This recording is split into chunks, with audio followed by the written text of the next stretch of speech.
இந்த வீடியோவில் நம்ம என்ன பார்க்க போறோம்னா விஷ்ணு பகவானுடைய 4வது அவதாரமான நரசிம்ம அவதாரத்தை பற்றியும் இந்த அவதாரம் தோன்ற மிக முக்கிய காரணமாக இருந்த அரக்கன் இரணியனை பற்றியும் பார்க்க போகிறோம். பொதுவாக விஷ்ணு பகவானுடைய நரசிம்ம அவதாரம் அப்படின்னு கேட்ட உடனே அவர் சிங்கத்தலையோடும் மனித உடலோடும் கம்பீரமான தோற்றத்தில் ரொம்பவே ஆக்ரோஷமாக இருப்பார் அப்படின்னு நம்ம எல்லோருக்கும் நல்லாவே தெரியும். ஆனால் ஒரு அரக்கனை அழிக்க ஏன் இப்படி ஒரு தோற்றம், இவ்வளவு ஆக்ரோஷம் அப்படின்னு நரசிம்ம அவதாரத்தை பத்தியும் இந்த அவதாரம் தோன்ற காரணமாய் இருந்த இரணியனை பத்தியும் இந்த வீடியோவில் விளக்கமா பார்க்கலாம். சத்திய யுகத்துல காசியப்பர் அப்படிங்கிற முனிவருக்கும் அவருடைய மனைவி திதிக்கும் ஒரு சாபத்தின் விளைவா இரட்டை அரக்கர்கள் மகனாக பிறக்கிறாங்க.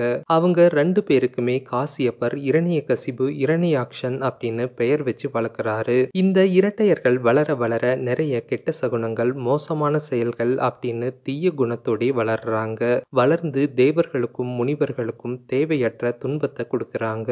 அப்போ ஒரு முறை இரணியாக்ஷன் பூமாதேவியை கடத்தி கடலுக்கு அடியில ஒளிச்சு வச்சு அவர் பூமாதேவிய ரொம்பவே கஷ்டப்படுத்துறாரு. அப்போ இதை பார்த்து கடும் கோபப்பட்ட விஷ்ணு பகவான் வாராக அவதாரம் எடுத்து பூமாதேவியை காப்பாற்றி இரணியாக்ஷனை கொன்னுடுறாரு. கொன்னதுக்கு அடுத்து இதை கேட்ட இரணியகசிபு விஷ்ணு பகவானை வெறுத்து விஷ்ணு பகவான் மீது கடுமையா கோபப்படுறாரு. அந்த கோபத்தோடவே பல தேவர்களையும் மக்களையும் துன்புறுத்துறாரு. ஆனா அப்பவும் அவருடைய கோபம் அடங்கவே இல்லை. அதனால தனக்கும் தன்னுடைய சகோதரன் போல சுலபமா மரணம் ஏற்படக்கூடாது அப்படின்னு முடிவு செய்யறாரு. முடிவு செஞ்சு சாகாவரம் வாங்கலாம் அப்படின்னு மந்தார மலைக்கு போய் பிரம்மதேவனை வேண்டி கடுமையா தவம் இருக்காரு. அந்த தீவிர தவத்தால வறண்டு போயிருந்த மந்தார மலை செழிப்பா மாறிடுது. அப்போ இதை பார்த்து ஆச்சரியமும் சந்தோஷமும் பட்ட பிரம்மதேவன் இரணியகசிபு முன்னாடி தோன்றி, இரணியனே உனக்கு என்ன வரம் வேண்டும் அப்படின்னு கேட்கிறாரு. அதை கேட்டு கண்முழிச்ச இரணியகசிபு பிரம்மதேவனை வணங்கி, பிரம்மதேவா எனக்கு சாகாவரம் வரமாக வேண்டும் அப்படின்னு கேட்கிறாரு.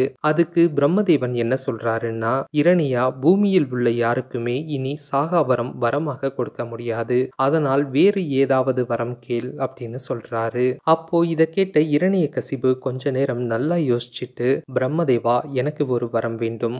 அது என்னன்னா, என்னுடைய மரணம் தேவர்களாலும் நிகழக்கூடாது, அரக்கர்களாலும் நிகழக்கூடாது, மனிதனாலும் நிகழக்கூடாது, மிருகத்தாலும் நிகழக்கூடாது, ஆகாயத்திலும் நிகழக்கூடாது, பூமியிலும் நிகழக்கூடாது, அரண்மனைக்கு உள்ளேயும் நடக்கக்கூடாது, அரண்மனைக்கு வெளியேயும் நடக்கக்கூடாது, இரவிலும் நிகழக்கூடாது, பகலிலும் நிகழக்கூடாது, உயிருள்ள ஆயுதங்களாலும் நிகழக்கூடாது, உயிரற்ற ஆயுதங்களாலும் நிகழக்கூடாது, என்னுடைய உடலில் இருந்து ரத்தம் பூமியில் சொட்டினால் அதற்கு காரணமாக இருந்தவனின் தலை 1000 துண்டுகளாக வெடித்து சிதற வேண்டும் அப்படின்னு புத்திசாலித்தனமா ஒரு வரம் கேட்கிறாரு. அப்போ இதை கேட்ட பிரம்மதேவனே ஆச்சரியப்படுறாரு.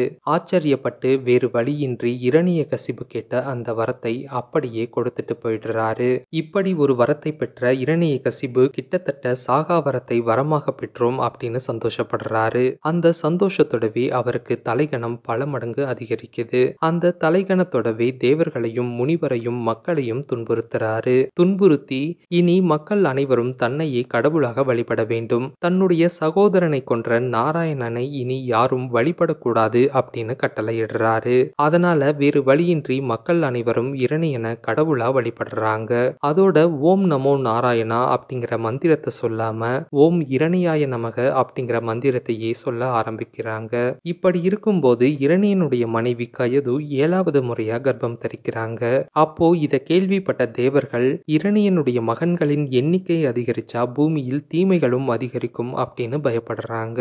பயந்து இந்த தகவலை நாரதர் கிட்ட சொல்லி இதற்கு ஏதாவது ஒரு தீர்வை தேடித்தரும்படி சொல்றாங்க. அப்போ இதை கேட்ட நாரதர் என்ன செய்யறாருன்னா, இரணியனுடைய மனைவி கயது ஆழ்ந்த உறக்கத்தில் இருக்கும் போது நாரதர் இரணியனுடைய அரண்மனைக்கு சென்று கர்ப்பத்தில் உள்ள குழந்தையின் மனதில் ஓம் நமோ நாராயணா அப்படிங்கிற மந்திரத்தை பதிய வச்சுட்டு வந்துடுறாரு. அதுக்கு அடுத்து சில மாதங்கள் கழித்து இரணியனுக்கு 7வதாக ஆண் குழந்தை பிறக்குது. அதை பார்த்து இரணியன் ரொம்பவே சந்தோஷப்படுறாரு. அந்த சந்தோஷத்தோடவே குழந்தைக்கு பிரகலாதன் அப்படின்னு பெயர் வச்சு அந்த குழந்தைய ரொம்பவே பாசமா வளர்க்கறாரு. இப்படியே ஒரு சில வருடங்கள் போனதுக்கு அப்புறம் இரணியகசிபு தன்னுடைய மகன் பிரகலாதனை குரு சுக்ராச்சாரியருடைய குருகுலத்திற்கு பாடம் பயில அனுப்பி வைக்கிறாரு. இப்படி பாடம் படிக்க சென்ற பிரகலாதன் கிட்ட சுக்ராச்சாரியார் என்ன சொல்றாருன்னா, உன்னுடைய தந்தை இரணியன் தான் உலகிற்கும் தலைவர், உலகிற்கும் கடவுள், அவர் இன்றி எதுவுமே நடக்காது அப்படின்னு எடுத்து சொல்லி பிரகலாதனை ஓம் இரணியாய நமக அப்படின்னு உச்சரிக்க சொல்றாரு. அதை கேட்ட பிரகலாதன் என்ன சொல்றாருன்னா, குருவே, ஹரியின்றி எதுவுமே நடக்காது, அவர்தான் நம் அனைவரையும் படைத்தவர் அப்படின்னு விளக்கி ஓம் நமோ நாராயணா அப்படின்னு நாராயண மந்திரத்தை உச்சரிக்கிறாரு. அப்போ இதை கேட்டு ஆச்சரியப்பட்ட சுக்ராச்சாரியார் இந்த தகவலை அரசர் இரணியன் கிட்ட போய் சொல்றாரு. சொன்னதும் அதை கேட்ட இரணியன் பயங்கரமா கோபப்படுறாரு. கோபப்பட்டு பிரகலாதனை கூப்பிட்டு பொறுமையா என்னை உன்னுடைய கடவுளாக ஏற்று ஓம் இரணியாய நமக என கூறு அப்படின்னு சொல்றாரு. அதுக்கு பிரகலாதன் என்ன சொல்றாருன்னா, தந்தையே, நீங்கள் கடவுள் அல்ல, ஸ்ரீஹரி மட்டுமே நமது கடவுள், ஓம் நமோ நாராயணா அப்படின்னு சொல்றாரு. அதை கேட்ட இரணியன் பிரகலாதன் மீது கடுமையா கோபப்படுறாரு. கோபப்பட்டு தன்னுடைய மகன் அப்படின்னு கூட பார்க்காம பிரகலாதனை கடும் விஷம் கொண்ட பாம்புகள் இருக்கும் அறையில அடைச்சி வைக்க உத்தரவிடுறாரு. உத்தரவிட்டதும் காவலர்கள் பிரகலாதனை கடும் விஷம் கொண்ட பாம்புகள் இருக்கும் அறையில அடைச்சி வைக்கிறாங்க. அடைச்சி வச்சதுக்கு அடுத்த நாளும் பிரகலாதன் உயிரோடவே இருக்காரு. அது எப்படின்னா, அவர் ஓம் நமோ நாராயணா அப்படின்னு சொல்லி அந்த விஷப்பாம்புகள் அனைத்தையும் தன்னுடைய செல்ல பிராணிகளா மாத்திடுறாரு. அதனால பிரகலாதன் அந்த தண்டனையில இருந்து தப்பிச்சிடுறாரு. அதுக்கு அடுத்து இரணியன் பிரகலாதனை கல்லை கட்டி கடலில் தூக்கி வீசும்படி உத்தரவிடுறாரு. அதன்படியே காவலர்களும் பிரகலாதனை கல்லை கட்டி கடலில் தூக்கி வீசிடுறாங்க. அப்படி வீசும்போது பிரகலாதன் ஓம் நமோ நாராயணா அப்படின்னு சொல்றாரு. சொன்னதும் அந்த பாறை மிதந்து பிரகலாதன் உயிர் பிழைச்சிடுறாரு. அதுக்கு அடுத்து இரணியன் பிரகலாதனை மலை உச்சியிலிருந்து தூக்கி வீச உத்தரவிடுறாரு. அதன்படியே காவலர்களும் பிரகலாதனை மலை உச்சியிலிருந்து தூக்கி வீசுறாங்க. அப்படி தூக்கி வீசும்போது பிரகலாதன் ஓம் நமோ நாராயணா அப்படின்னு சொல்றாரு. சொன்னதும் அவர் புல்கட்டுகள் மீது விழுந்து பிரகலாதன் உயிர் பிழைச்சிடுறாரு. அதுக்கு அடுத்து இரணியன் ஒரு யானையை வைத்து பிரகலாதனை மிதித்து கொள்ள உத்தரவிடுறாரு. அதன்படியே யானை பிரகலாதனை மிதிக்க வருது. அப்போ அவர் ஓம் நமோ நாராயணா அப்படின்னு சொல்றாரு. சொன்னதும் அந்த யானை பிரகலாதனை மிதிக்காம அவரை ஆசீர்வாதம் செஞ்சுட்டு அந்த யானை அங்கிருந்து போயிடுது. அப்போ இதை எல்லாத்தையும் பார்த்த இரணியன் கடுமையா கோபப்படுறாரு. இப்படி இரணியன் கடுமையான கோபத்துல இருக்கும்போது அவருடைய தங்கை ஹோலிகா வந்து ஒரு யோசனை சொல்றாங்க.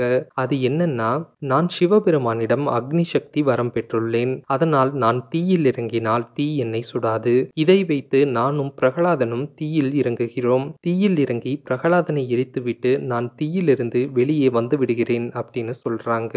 சொன்னதும் அதை கேட்ட இரணியன் சம்மதம் தெரிவிக்கிறாரு. சம்மதம் தெரிவிச்சதுக்கு அடுத்து ஹோலிகாவும் பிரகலாதனும் தீயில இறங்குறாங்க. இப்படி தீயில இறங்கி சிறிது நேரம் கழித்து பிரகலாதன் வெளியே வந்துடுறாரு. ஹோலிகா தீயில் எரிஞ்சு சாம்பலாயிடுறாங்க. இப்படி ஹோலிகா எரிஞ்சு சாம்பலான இந்த தினத்தை தான் மக்கள் ஹோலி பண்டிகை அப்படின்னு கொண்டாடுறாங்க. இப்போ இப்படி பல முயற்சிகள் செஞ்சும் இரணியனால பிரகலாதனை கொல்லவே முடியல. அதனால இரணியனை நேரடியா பிரகலாதனை கொல்ல முயற்சி செய்றாரு. அப்போ பிரகலாதன் என்ன சொல்றாருன்னா, தந்தையே, நாம் அனைவரும் விஷ்ணு பகவானால் படைக்கப்பட்டவர்கள், அவரால் மட்டுமே ஒருவரை அழிக்கவோ காக்கவோ முடியும். இப்போதும் உங்களால் என்னை அழிக்க முடியாது. அதனால் தேவையற்ற முயற்சியை செய்வதை விட்டுவிட்டு தேவையான முயற்சியான ஸ்ரீஹரி நாமத்தை கூறுங்கள், ஓம் நமோ நாராயணா என உச்சரியுங்கள் அப்படின்னு சொல்றாரு. அதுக்கு இரணியன் என்ன சொல்றாருன்னா, ஹரியால் மட்டும்தான் அழிக்கவோ காக்கவோ முடியுமா? என்னால் உன்னை அழிக்க முடியாதா? நான் உன்னை அழித்தால் ஸ்ரீஹரி வந்து காப்பாற்றுவானா? அப்படி ஸ்ரீஹரி வந்து காப்பாற்றினால் நான் உன்னையும் அழிப்பேன், உன்னுடைய ஸ்ரீஹரியையும் அழிப்பேன். எங்கிருக்கிறான் உன் ஸ்ரீஹரி அப்படின்னு கேட்கிறாரு. அதுக்கு பிரகலாதன் என்ன சொல்றாருன்னா, தந்தையே, என்னுடைய ஸ்ரீஹரி தூணிலும் இருப்பார் துரும்பிலும் இருப்பார் அப்படின்னு சொல்றாரு. அதை கேட்டதும் இரணியன், உன்னுடைய ஸ்ரீஹரி இந்த அரண்மனை தூணில் இருப்பாரா? அப்படி இருந்தால் அவரை வெளியே வரச் சொல் அப்படின்னு இரணியன் அரண்மனை தூணை அடிச்சு உடைக்கிறாரு. உடைச்சதும் தூணில் இருந்து ஸ்ரீஹரி மனித உடல் சிங்க தலையோடு ஆக்ரோஷமா நரசிம்ம அவதாரமா வெளியே வராரு. வெளியே வந்து இரணியன் கூட சண்டை போட்டு இரணியனை வாசல் படிக்கு கொண்டு போய் நரசிம்மர் இரணியனை தன் மடியில படுக்க வச்சு சூரிய பகவான் அஸ்தமனம் ஆகும்போது நரசிம்மர் தன் கை நகங்களால இரணியனுடைய வயிற்றையும் மார்பையும் கிழிச்சு அவர் குடலை மாலையா போட்டுக்கிறாரு. இப்படி சூரியன் அஸ்தமனம் ஆகும்போது அது இரவும் இல்லை பகலும் இல்லை. வாசல் படியில் இருக்கும்போது இரணியன் அரண்மனைக்கு உள்ளேயும் இல்லை வெளியேயும் இல்லை. நரசிம்மருடைய மடியில் இருக்கும்போது அது ஆகாயமும் இல்லை பூமியும் இல்லை. நரசிம்மருடைய அவதாரம் முழு மனிதனும் இல்லை முழு மிருகமும் இல்லை. அடுத்து நரசிம்மருடைய விரல்களும் நகங்களும் உயிர் உள்ளதும் அல்ல உயிர் அற்றதும் அல்ல. அதே மாதிரி நரசிம்மருடைய மடியில் இருந்ததால் இரணியனுடைய ரத்தம் தரையில் சிந்தவில்லை. இப்படி எல்லாமே பொருந்த நரசிம்மர் ஆக்ரோஷமா இரணியனை இரணியனை கொன்னுடுறாரு. கொன்னதுக்கு அடுத்தும் நரசிம்மருடைய ஆக்ரோஷம் குறையவே இல்ல. இப்படி நரசிம்மருடைய ஆக்ரோஷம் குறையாத இந்த இடத்துல இருந்து இருவேறு கதைகள் சொல்லப்படுது. அதுல முதலாவது கதை, இரணியனை கொன்ன நரசிம்மருக்கு இரணியனை கொன்னதுக்கு அப்புறமும் அவருடைய ஆக்ரோஷம் குறையவே இல்ல. அதனால இத பார்த்து கடவுள்கள், தேவர்கள் எல்லோருமே பயப்படுறாங்க. பயந்து அதை பிரம்மதேவன் கிட்ட சொல்லி முறையிடுறாங்க. அப்போ அதை கேட்ட பிரம்மதேவன் பிரகலாதனை சந்திச்சு, பிரகலாதா, விஷ்ணு பகவான் உனக்காக தான் இந்த அவதாரம் எடுத்தாரு, அதனால உன்னால மட்டும்தான் அவரை சாந்தப்படுத்த முடியும் அப்படின்னு சொல்றாரு. சொன்னதும் அதை கேட்ட பிரகலாதன் நரசிம்ம அவதாரம் முன்னாடி போய், இறைவா என்னுடைய தந்தையை மன்னிச்சிருங்க, மன்னிச்சு கோபம் தணிஞ்சு சாந்தி அடையுங்க அப்படின்னு வேண்டி கேட்கிறாரு. கேட்டதும் நரசிம்மர் சாந்தி அடைஞ்சு பிரகலாதனை தன் மடியில் அமர்த்திக்கிட்டாரு அப்படின்னு சொல்லப்படுது. அடுத்து இரண்டாவது, இரணியனை கொன்னதுக்கு அப்புறமும் நரசிம்மருடைய கோபம் தணியாமல் இருந்ததை பார்த்த தேவர்களும் கடவுள்களும் பயந்து அதை பிரம்மதேவன் கிட்ட சொல்லி முறையிடுறாங்க. அதை கேட்ட பிரம்மதேவன் நரசிம்மருடைய கோபத்தை தணிக்க முயற்சி செய்றாரு. ஆனா அவரால நரசிம்மருடைய கோபத்தை தணிக்க முடியல. அதனால பிரம்மதேவன் லக்ஷ்மி தேவி கிட்ட சொல்லி முறையிடுறாரு. அதை கேட்ட லக்ஷ்மி தேவியும் நரசிம்மருடைய கோபத்தை தணிக்க முயற்சி செய்றாங்க. ஆனா லக்ஷ்மி தேவியாலும் நரசிம்மருடைய கோபத்தை தணிக்க முடியல. அதனால லக்ஷ்மி தேவி என்ன செய்றாங்கன்னா சிவபெருமான் கிட்ட சொல்லி முறையிடுறாங்க. அதை கேட்ட சிவபெருமான் என்ன செய்றாருன்னா தன்னுடைய சக்தி வாய்ந்த அவதாரமான வீரபத்ரன் மற்றும் பத்ரகாளியை அனுப்பி நரசிம்மருடைய கோபத்தை தணிக்க முயற்சி செய்றாரு. ஆனா அவங்களாலையும் நரசிம்மருடைய கோபத்தை தணிக்க முடியல. இதனால சிவபெருமான் என்ன செஞ்சாருன்னா அவரே நேரடியா சரப அவதாரம் எடுத்து நரசிம்மரை கொன்னு நரசிம்மருடைய கோபத்தை தணித்தார் அப்படின்னு சொல்லப்படுது. இதுதான் நரசிம்ம அவதாரத்தின் வரலாறு. இந்த வீடியோ பிடிச்சிருந்தா லைக் பண்ணி ஷேர் பண்ணி சப்போர்ட் பண்ணுங்க. இந்த வீடியோ பத்தின உங்களோட கருத்தை கமெண்ட்ல சொல்லுங்க. இந்த மாதிரி இன்னும் நிறைய வீடியோஸ் பார்க்க நம்ம சேனலை சப்ஸ்கிரைப் பண்ணுங்க. தேங்க்யூ.